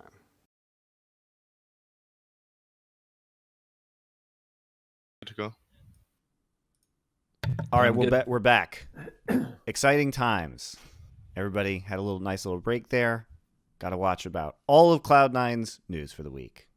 So hooray, now you're informed. And now we're going to talk about LEC, LCS. What do you guys want to chat about? Actually, we'll let chat choose some teams. All right? Okay. We give away Puma gift cards to you if you're in North America and older than 18. Hashtag Puma and the team you want us to talk about in chat. You have to use hashtag Remember Puma. the hashtag part. Remember that part. You always hear the end of the sentence. It's the first part that's the most vital part. It's true. It's true. Monty, has anyone told you have like a wonderful ad reading voice? It comes from years of experience. You too, with enough shilling, can get the practice. Thorin's the shill god, though. So push a few products in. I admire Golden Boy and of Thorin when course. it comes to shilling. Yeah. All right, people are I saying remember. Dig, TSM, Origin. We can talk about these teams. Let's talk about Dignitas first because you just played them. Power of Evil. And you guys did very well against them. You played some Only team to beat mid-rumble. them. You controlled all of the objectives. It was a very clean win. So that was it was more one-sided than I think a lot of people anticipated, considering that you, C9, and Dignitas are probably the top 3 teams in LCS right now. Well, I think Dignitas overall, they seem like pretty strong stacked roster. I think people really underestimated Fong and what his impact is going to be. I think he actually played pretty strong in all games, and I think he's actually a pretty good midlaner. Who knew? Who knew, right? And I think Huni as well, like he always obviously has his Rumble, his GP, and I think Johnson's like I didn't know what to expect from him, but he seems like a really good NA talent actually, who's showing up in most games. I think Afromo is really strong with like these young, fresh AD carries. So I feel like they're just really stacked as a team. I think they're playing pretty good as a team as well, and I think we had a better draft yesterday. To give us that, I think we had the better draft. But I feel like tell us about the Rumble Echo matchup, because that's not a matchup that we've gotten a whole lot in the mid lane in League of Legends history, and you just kind of owned him. So what's the thought? Is Are that you ever used to played this before, matchup? Tim? Yeah, is that like something you've ever done before? Well, so I played it once or twice in scrims before against other teams. So it is actually a matchup that some people played. I think mages are actually strong against Rumble, but Echo is like the pocket pick from some people against Rumble. I think the laning phase, I would say I played pretty good. So I think I got a little lead over him. Like it wasn't too much, maybe like 10 CS or something. But I feel like where the game really blew wide open was the one Herald fight. They were actually in a better situation because we were fighting a 4v5. So the Herald fight, I feel like should have been in their favor. We still won it out in the 4v5. I think I got like a double kill. And from that point on, it was really hard for Echo to play because I think I came back to lane with like Sorg boots and like, I can't remember, like amplifying tome, and he has like 1 book or something. So it's like the item disadvantage is so high that I will just consistently get the priority. And Echo really starts dominating the side lane when he gets 2 items. But I feel like he just didn't get to the point. Like we just got so far ahead. We got all the dragons. I kept getting killed. Suddenly I'm like 2 items. He's like 1. I'm just like, guys, I can get side lane priority even in this matchup. I think Echo actually is not a bad champion. I felt like they were just really falling really far behind. Then people are like, oh, like Echo is trash. But yeah, I don't think it's as bad as what people are saying. I think they fell behind, and we didn't give them a room to come back. I think we didn't do any mistakes after that, and they got like no kills. Do you have thoughts on Looks this like a game, bit of a- Vedius? It's I don't think I actually saw this game. You didn't miss a Do you have lot. any more general thoughts on Dignitas? It was last night, so No. you haven't had a lot of time to watch it, to be fair. Oh, you it were, was last night. you- That's why. Because You were doing this thing called being asleep, probably. Yeah, I was looking for it on Games of Legends, and I was like, "What? I don't remember this." Also, then the moment Power of Evil said, "Yeah, it was Rumble versus Echo." Wait, what? No, I don't remember that matchup. I mean, I'm looking at the draft now, and I think, yeah, the draft from Dignitas a little interesting. When did they pick the Echo? Was it last pick? I think so. Yeah, I think it was last pick because we obviously can flex the Rumble, so they were scared of Yeah. us flexing, and then we decided to put him in. And I was Yeah, actually because- surprised by them leaving the Rumble open because we already played it before, and I think we had a pretty strong showing on it, Yeah. and they gave it to us again. Yeah, dig red side last pick to Echo. Right. So, because like the one thing I could see is that they maybe assumed that the Rumble was top and Aatrox was mid, in which case that maybe they picked the Echo into the Aatrox. And then I think the swap is good if they put the Rumble in, because I actually think, as Parvio was saying, like I don't think it's necessarily a bad matchup, but I wouldn't say it's an easy one for Echo. Do But you have any more general thoughts on Dignitas, though? I as a think squad? Johnson is someone I've been very pleasantly surprised with. I think he's good. Like, I actually think he's really good. Considering how new he is to the scene, and like, I'm a big believer in rookies. I think that from what I've watched, he's showcased like he's had a really strong laning phase. He feels like he's really reliable in team fights. I obviously don't know what his communication is like, but he seems to just be on the ball a lot. And it's really nice to see some like NA. He is a rookie, right? Like, Yeah. Yes. He's the only He's never rookie. played before. Yeah. He's the only He, rookie starting in LCS this season. Yeah, I think he's good, and it's like it's really cool to see like Johnson being paired up with like I know Greg has played for a while, but I think Greg got unfortunate. Like I think he had some wrist issues, right? And Yes, he a couple of times. He competed with someone else for a jungle spot, so it's almost like Kaden, I Johnson think and Kaden. Greg. Johnson and Greg have like a fresh start. Meanwhile, you've got Hooney Frog and an Afro as like a core staple. And like to me, I think this is one of the healthiest balances that you can have in a team. So like while Greg isn't new, like I look at him as kind of like a new like player who's like hungry to prove himself. And so like I think that they have a healthy balance. I think they have a good approach to the game. In the past, I've normally quite liked their drafts, but this one I'm not a massive fan of. But yeah, like I think all around they just seem very solid. Yeah, I like them. I would actually say that's the thing I found most impressive. Like, it's not just individual players; it's the fact that there's so few weaknesses in the team. Actually, when you watch them play now, like I think I would even guess. Like, I doubt Afro, who literally just went right back to like his form 4 years ago. But I think you've just picked the right set of players that somehow like overlap in the way that makes them all look solid. Like I will say, the narrative in LCS that I hate is people go way too hard against Tooney. Like, I get that, for example, in the offseason, yeah, you can definitely criticize, should he be cost $3 million? Yeah, that's like not a bad topic. We can talk about like managing the squad. Did you pay too much? But bearing in mind, people, because of the Immortals failures he had when he first came to LCS, and then obviously the fact that if he goes internationally, he hasn't been like an elite tier international top for a long time at this point in time because he's been such a one-dimensional player. People do forget every time he's in the LCS regular season, he does work. He's always one of the best top planers over there. And in fact, if anything, how are you guys from NA going to talk trash on him when he picks whatever he wants in your region and always styles out, basically? I think in his entire career in your region, he might have had like one split he was bad. The rest of the time, he's literally just going like, you know what?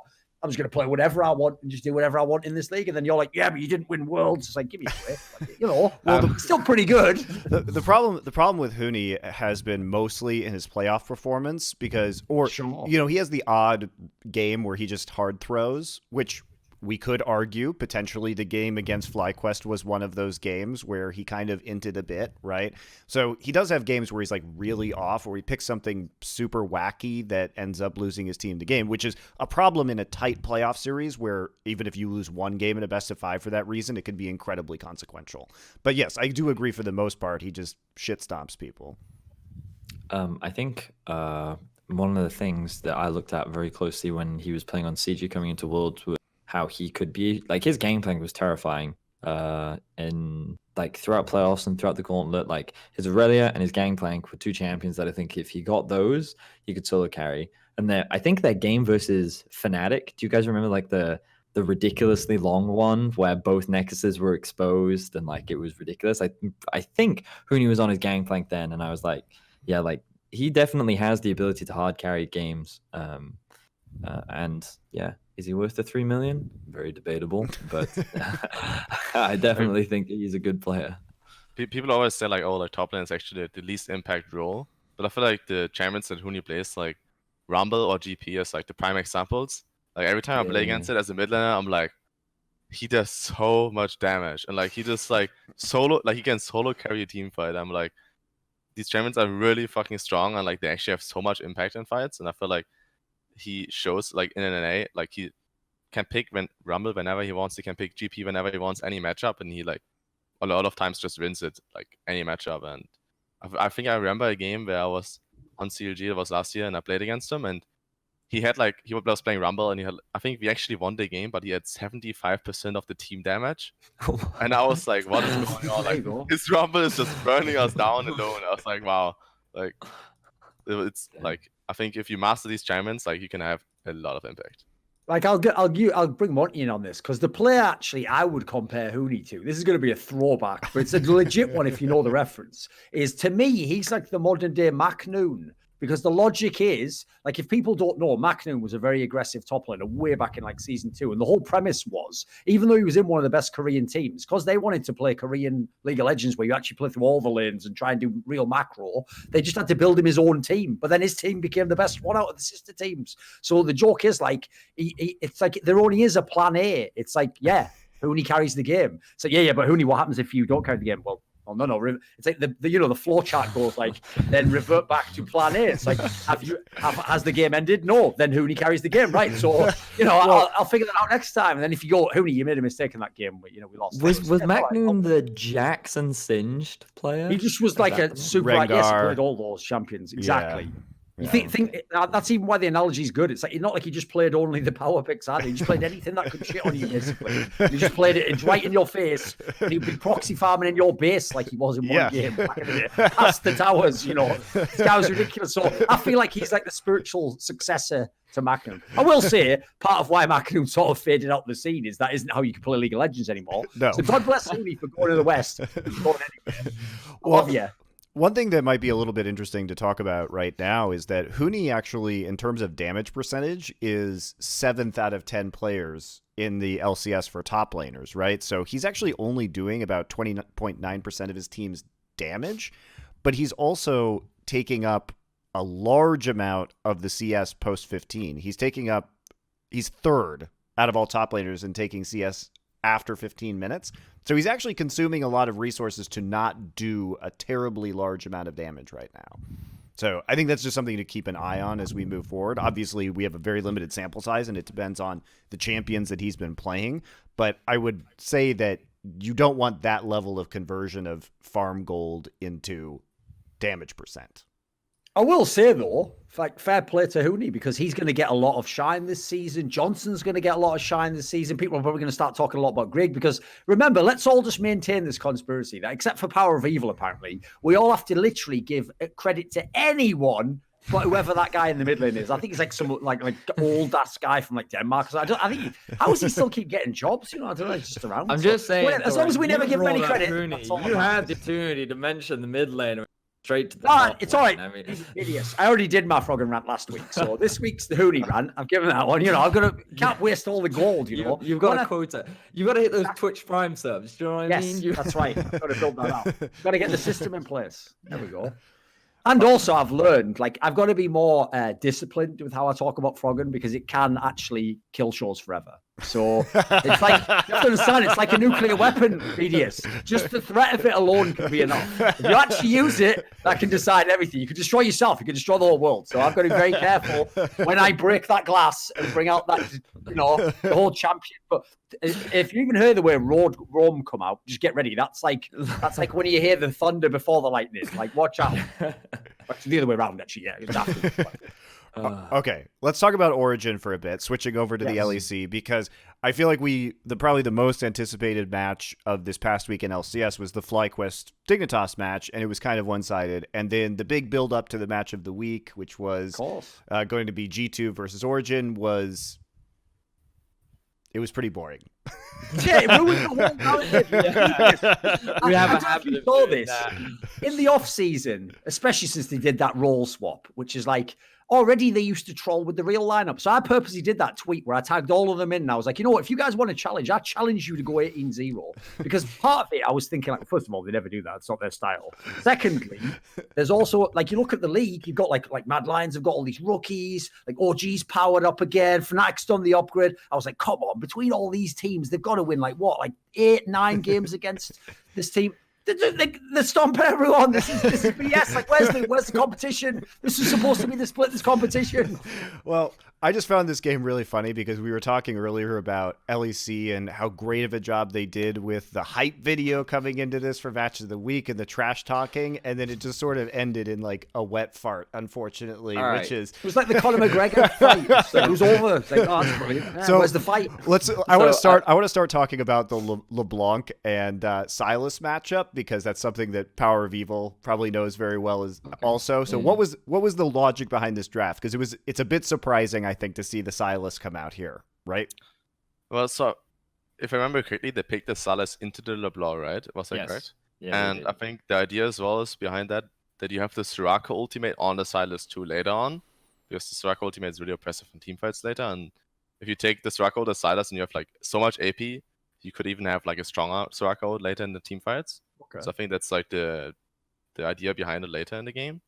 But I feel like LeBlanc Lee Sin is such a insanely strong combo. It's so oppressive. Lee Sin can come from any angle and always gank you, especially since you're a melee mid laner. And I feel like they just really abuse that fact. Like they snowball perks insanely well, really fast. I feel like, especially in EU, where I feel like mid jungle is super important. Like mid jungle, I feel like is in 80% of the games like what is actually winning you the games. So they snowball mid lane, perks would go silent, like they would perfectly know how to play around it, give him wards, give him vision. Nukta can't be on the sideline, they will lose 2v2, he loses 1v1, so he just kept grouping, and I think Perk said it in an interview afterwards, like there was actually nothing Nukta can do after falling behind, besides grouping and hoping that they win team fights. And I think Alfari was like the only one who was really like doing, I think it was Rumble. Yeah, I think he was doing Rumble. pretty- Yeah. Yeah, he was somewhat keeping them in the game of his Rumble ultimates and his Rumble play, so I think Alfari did a pretty good job. But it was just too hard. I felt like they played it really good. I think they throwed once at Baron, which was kind of troll, where Perks like died at red buff. Everyone's like, oh, They wow, tried. yeah, They tried to make it exciting. They tried to make it Yes, like- exciting very temporarily. I was like, oh wow, are they What a coming back chance. now? But yeah, it was pretty fast over. Like Soraka is just really. I feel like I played against Soraka top lane a lot of times, and like she's like this win more champion. Like if the team is behind and the carries don't do the damage, if the carries are not able to carry, like if it's not good carry players or they just don't pull out the damage numbers, you have a fucking Soraka who heals like useless carries and they don't do the damage, and you're just like, okay, I guess we're just gonna lose. But if you have a Soraka with like these really insane players, and you have like a LeBlanc who's just unkillable because she's getting perma healed, and she never needs to be afraid to like even take a bad trade, like jumping in. That's like oppressive. Well, I think that's been the story of this week, because it was funny for me because I was talking to some of Cloud9's players and they were telling me about, they were talking to some European players and the Soraka was starting to come in, especially, in the top lane, but also it's a flex pick as well that could be flexed to 3 different positions. And I think everyone is talking about the coronavirus right now shutting down China, but I feel like we're getting the Soraka virus that's just spreading over from Europe and destroying our lives. How did that start, Vedius? Do you know who is the patient zero of the Soraka virus in Europe? I actually think Soraka came from Korea. Monty. I saw the Shy played it on I stream think- like a couple of weeks ago. Yeah. It's also coming from Asia. Okay, I get yeah. it. Well, all right. I'm gonna disassociate Exactly. with that Different reference. analogy. Yeah. There you go. Right.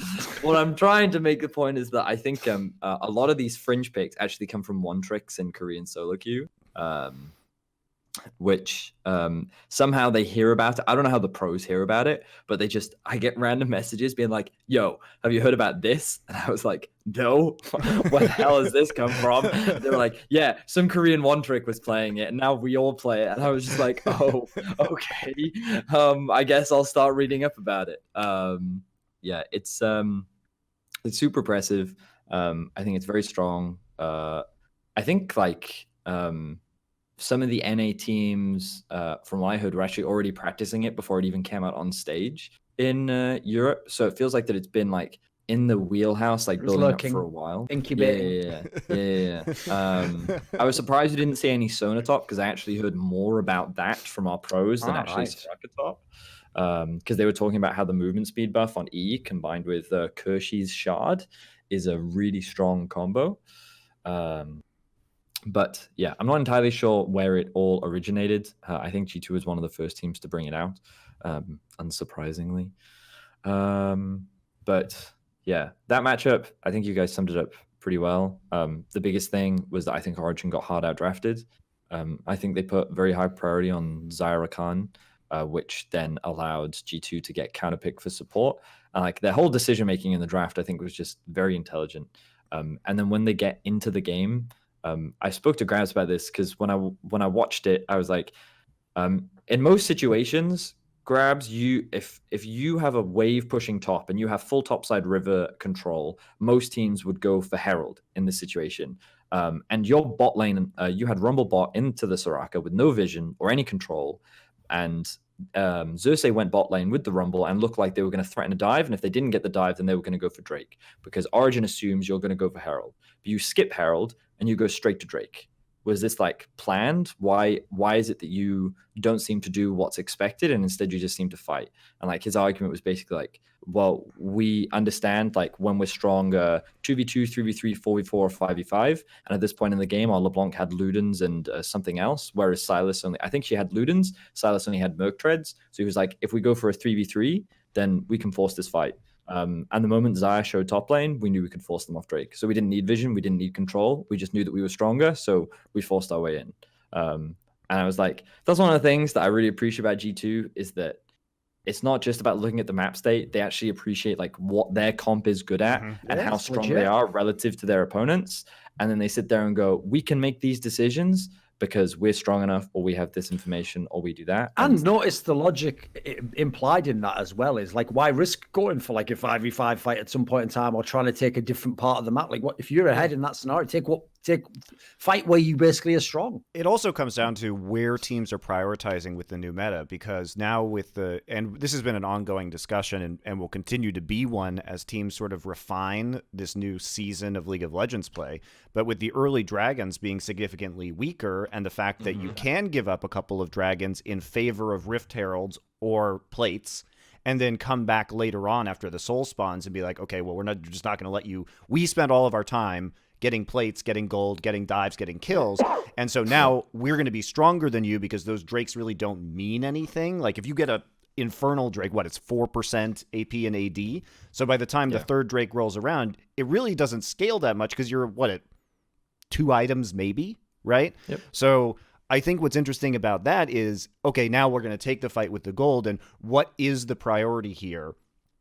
For a lot of these teams. And I think when we look at this game, like you're saying, and G2's, it's great insight that you have from Grabs, but saying that they knew that they could take these fights and snowball the gold lead and snowball the map pressure is indicative that they have a firmer grasp of what is valuable at X point in time than most other teams. And it's also, frankly, probably just incredibly demoralizing to just get your ass kicked like that early, right? Because it feels, if they hit a power spike like that properly, it feels like you can't win the game anymore as a player. But yeah, this was the thing. Yeah, I think like I really think Origin like got hosted, and I think that like G2 was so aware of that and they bullied the point. And the thing we praised Origin for was how like whenever something happened on the map, so if like Team A took a Drake, they would respond by taking some plates top, or they would trade it for like topside vision of enemy jungle, right? Or like they would always trade, whereas G2 was like, oh, you're doing this? No. We're doing this. And it was Origin couldn't play their style at all. They, even though like they had weaker lanes, like they felt it. And I think that it'll be valuable for Origin because now they'll appreciate like what went wrong in their draft and things that they need to change and cater. And I think PowerOfEvil was right. Like Alfari did his absolute best to try and carry that game, but G2 is like a very smart team. And I thought that this role swap would hurt them. Of course. But I think it's actually only made them better, and that's just stop saying stuff like that. No, that's the worst thing. You know what? I've got to get you back to. Here's the problem, right? Is they already were really good, but the problem is as well because they did such a great job with the branding, which basically, by the way, it's not really branding. Like they just have personalities who they unleash, but in a controlled manner, you know, and showed you the best side of that. And they didn't make it kind of toxic when they BM'd people. They made it fun. There was always like an element of fair play and sportsmanship there. But the problem is, if they're just going to win all the time, that starts to suck. Like, you know, we built up Origin, they could beat them. Like, we're going to in a minute talk about when they play the match of the week against Fnatic. We'll have to scrap the original script and pretend, oh no, it was always Fnatic all along. Yeah, Fnatic could probably beat them, like just lying to ourselves completely. So at this point, if they're really just going to wreck everyone, if they're just never going to lose, I want to go the other way. They have so many fans. I want to start a hate train against G2. Basketball, right? If everyone remembers a couple of years ago when the Golden State Warriors had like broken the record for regular season wins, and they basically were the best team, but because they lost Game 7 of the NBA Finals, they recruited Kevin Durant, probably the best basketball player in the world, and then just won the next 2 championships. Everyone was hating against them who was a basketball player, right? Because everyone was like, it's unfair, they've got all the best players, they just stacked it up. So the only way we're going to ever actually have any parity in the LEC is we've got to start such a hate train on either 1 or 2 players. I've got some some thoughts on that. We'll cover that in another episode. Or the entire team until they willingly give up one or two of the carries. Come on, give us one. Give us one mid laner back. You pick which one. Sophie, grab the choice. Give us one mid laner back. We need to have a rivalry again. You know, like Schalke can have or something. I don't know. But we've got to have some parity again, boys. This is BS. Because like you're saying there, like one of the things I was waiting was for the moment when I could jump in Vedius, this spit, and be like, see, I wish I could see Caps play again. Remember when he was like the absolute best player? Yeah. No one even cares anymore. It's unfair. Now Perks is just carrying and he just does whatever he wants. So this is BS. The real secret storyline is if we believe that Caps' true calling was an AD carry all along, then you could make the argument that Reckless was really the problem from the beginning on Fnatic. There we because go. if Caps was in that position from the start. This is good. It's good. It's good material. Basically, the fact that you've spun it into the fact that on a team that Reckless doesn't even play for, it's still his fault. I like that. You understand the show that you're on. Well done. Like G2, you understand where the power spikes are. Well done. Because it is kind of BS that role swap is no longer even a discussion topic. It just doesn't even matter now, does it? I know. 2 weeks into the season and it already worked. God damn it. What But can't they do? I'm telling you. Fnatic's good. Fnatic is good. Come on. Self-made is a big improvement. This team, the biggest problem with Fnatic right now is their drafting. Drafting against G2 is hard, but I think Reckless is playing extremely well. I think Nemesis is playing out of his mind. And I think Fnatic is a very, very good team right now. So I'm very excited, but every time we've hyped up matches recently, like to be fair, the Fnatic versus G2, both best of fives delivered last year. We had all 5 games, and we were very fortunate. So I'm optimistic for another game like that.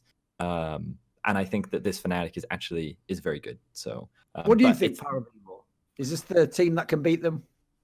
Well, I don't know. I feel like it's always like in EU, it's always like Fnatic and G2 the last like 2 or 3 years. So it's like if you're like in any other team, you normally just like middle pack. I feel like, but I feel like Origin could have been the team. They were not this time. So maybe if they improve if they improve for the next time, they could be it. But I feel like it should be the Fnatic one who now with the changes of jungle could possibly make it work with Selfmade. I feel like he was really strong on was SK if I remember correctly. Mm-hmm. Yes. And I feel like they can make it work, and it's like G2. Man, I don't know. These swaps are crazy. Like I'm just watching it from afar, and I'm like, oh, they swapped again. I'm like, okay, that's crazy. Like, why? I think I need to pour some cold water on this one because like I actually don't think Fnatic is as good as you guys seem to believe, and I also don't think Selfmade is as good as you. There's been so much hype around Selfmade, and I look at some of his games, and a lot like this past week, he's playing a lot. He plays the Gragas, gets these team fight junglers that are coming in, and his kill participation is still extremely low on this team. He's around 60% kill participation. And we're not even looking at the SK game where you guys are tooting Fnatic's horn, where they should have lost that game. Like, what was that Rengar pick? Like, yeah, okay, he gets the early kill onto Sakre, but you're literally trying to play Rengar. Who is supposed to carry this team late when your carries are Rengar, Ornn in the mid lane, and Senna, and you're trying to play into a team that effectively has 3 globals with Taliyah, Pantheon, and Gangplank. Like this draft was a disaster for Fnatic. What was the point of this? Leave EU Hooney alone. It's our Hooney. It's always been good. I mean, you're right. Like, but this is what I'm saying. Like, Fnatic's drafting is the biggest question mark for me. Because I think it's unfair for me to say that Bwipo's the problem. But like, it was Bwipo's Swain, it was Bwipo's Rengar. It's one of those things where yes, he did solo kill the Gangplank, but outside it doesn't of that, matter. It doesn't matter. Yeah, like, I agree. No, I 100% agree with you. I said in the cast, I think this Rengar pick has been a little useless. So yes, I think that you're valid. But what I think is most impressive about Fnatic is, number one, their laners are all very reliable and good, but also just a lot of their decisions are smart, and you can clearly see that the communication is good, and that everything that they plan to do is well thought out. And even when you look at their first game against Origin, a few execution errors are why they couldn't get the early lead that they were trying to build. And then because their comp was like weak, they they didn't really have many other options. But even with very few options, they were still very close to finding a lot of very good fights. So like I'm very optimistic about Fnatic just because of the decision making that I see from them and the execution from a lot of their players. But like their draft is the biggest debate that couldn't and will lose them games. And I mean, it already has lost them games. So. And out of my experience, I feel like supporters are really, really important. Like, I don't know, I feel like they have so much impact in the early game. And if you look at like the best teams, I feel like they always have like one of the best supporters. Like G2 has Mickey X, Fnatic has Hylissang, and they're always performing. Well, you can say, okay, Hylissang is sometimes in depths, but like he's winning them so many games too. Like Sure. he's winning so many games on like Pyke. When he's Baron, he's just split pushing and like 1v1ing the enemy laner. So I'm like, okay, like he really knows how to play the game, and I feel like I think Fnatic Spotland really showed up. I don't know. Monty, if you think Fnatic's not that good, then do you actually think Origin's better than Fnatic? Yes, I do. Really? Interesting. Again, I haven't been as high on Selfmade as I think other people have been. That's fair. I think that I look at it's the same. Look, honestly, I feel the same way about Rogue. I feel like Rogue, especially week 1, they threw a game. They received a throw. They caught a throw that was going on. I think it was the Excel game where they got gifted a Baron and then managed to turn it around and win. But I look at Rogue right now and I feel like they're receiving throws that other teams give them rather than being good of their own accord. It's not like I'm sitting there looking, half the time it's like, okay, I feel like Rogue won this game. And then the other half the time I feel like Rogue received this win from the other team, and you're not really showing me a lot in that case. And I feel like sometimes they win off of the mechanical ability that we've seen from some of their players rather than being very thoughtful. I think personally, I look at Origin's play, and yes, they had this super weird game that was very disappointing against G2, but I think in most of the time they feel much more like a tightly coordinated squad than I see from Fnatic or from Rogue. I mean, yes, that's definitely true. But I think what makes Rogue good is that their fundamentals are good. They have reliable laners, but also just like the way they manage waves and how they control vision is so much better than the bottom 5 teams in the LEC. Like they know and understand how to play around objectives well. They understand when they need to push wave, and their macro knowledge is very good during the inexperience of their players. The biggest issue that they've had right now is, again, their drafting. I think you're right in the sense that they had 3 really bad drafts, and they only got punished in one of them, which was in their game against Origin, where they got absolutely smashed. And that's why I put them a tier below. But I think them and XL have showcased extremely solid and good, like, high-level mechanics. And it's just like, because it's very rare to see like teams, especially in like week 1 and week 2, win games through like managing waves and like proper objective control. Instead, you see like a lot of rookie teams win games through like if you look at Mad Lions, like a lot of their games have been decided through like winning big 5v5 team fights, and like that's kind of what you expect from like younger players or like newer teams, because you're finding that synergy, right? You don't necessarily have a reliable shot caller, but I think that the baseline understanding of a lot of the players on Rogue is just very high. Which is why like I give them a lot of respect, but you're 100% right in that I think that they're a tier below the current Origins, G2s, and Fnatic's for me. But they're with another split, I think like summer split, I have very high expect. Maybe even by the end of this split, I don't know. It depends how much they can grow. I do think they have high individual ability, like you're saying, so I'm on board with you there. I just look at Origin, and I think that they still are struggling in the early game. And if they struggle in the early game against a team like G2, it just becomes a crazy snowball win. But if I look at some of the other games that Origin has played, if you don't pressure them in the early game, currently they have I just looked up the stats because I was curious if it matched my opinion, but they have really good vision control in the late game, especially around Baron.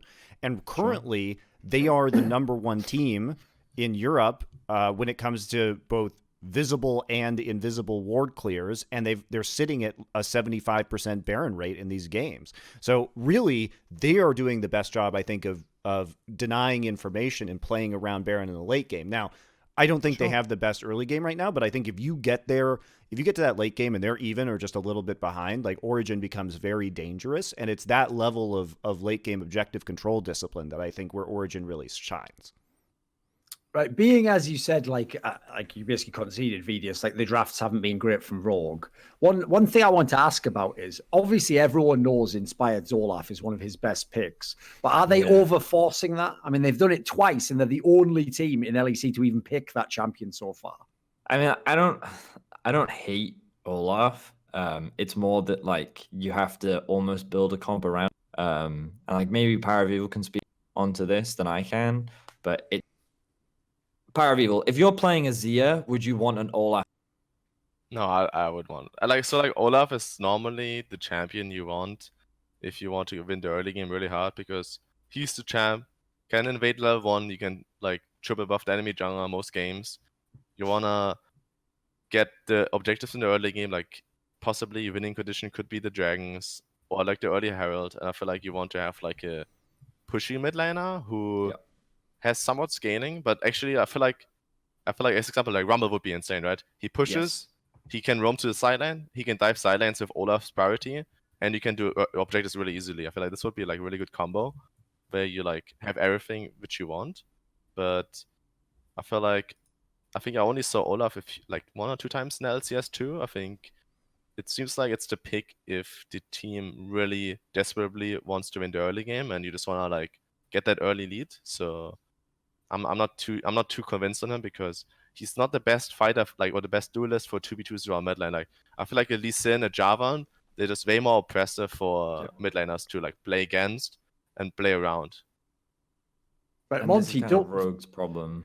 Yeah, go on, make your point. It's mainly because they pick like, so when they paired up an Olaf, they had a Zia, and so they would pick scaling mids with Olaf. So the Olaf couldn't do anything because he has no pressure mid lane, but then he falls off when the mid lane is scale. So like this is one of the biggest issues that Rogue had, and it brings into question like what does Inspired's champion pool look like when he gets Jarvan? He's fine, but I'm actually not sure if we've seen a Lee Sin game from him yet this split. And so yeah, like that's where like you bring into question like what does their mid jungle synergy look like and what does the draft look like? And honestly, Rogue have been pretty reliant on Larson in a lot of late game fights, which is definitely like a problem in the long term. But I'm still optimistic. I think the top 5 in LEC are like pretty solid all round for the most part. It's the bottom 5 that I don't like talking about. Monty, don't we have like some stats we need to show? We did. We talked about. Let's do that now then, because I have to go. No, we did. We talked about it with Cloud9 earlier. Oh, right, that was it. Okay, fair enough. I didn't check the actual stream, so thought we were just talking generally. Fair enough. No, Thorin's eager to get out. There you go. It's all right. But yeah, do you have a final topic or something? Do you want to close up? I don't. Currently, I think we talked about a bunch of the teams, talked generally. So I think we're good to wrap it up this week. Thanks for joining us, guys. Maybe someday we'll have an American guest on the show. I don't know. You can ask Ender. Well, listen, let's not push the boat out too far on that one. I like Thorin's plan of only getting Americans in Europe as the guests. Yeah, there we go. I mean, we have a bunch of them. Exactly. Yeah. You get Dracos, you get Dylan Falcon. We got a bunch of them. Let's get the short list. All right. Well, thanks, guys, for watching the show. If you missed it, you can go ahead and watch the VOD on Twitch now. YouTube podcast will be out tomorrow. Follow the channel. We'll be here again, 10 a.m. Pacific, 1 p.m. Eastern, and 7 p.m. Central European time next week. Thank you, PowerOfEvil and Vedius. Yeah, thanks for having joining us. Thanks for having me. Oh, thanks, boys.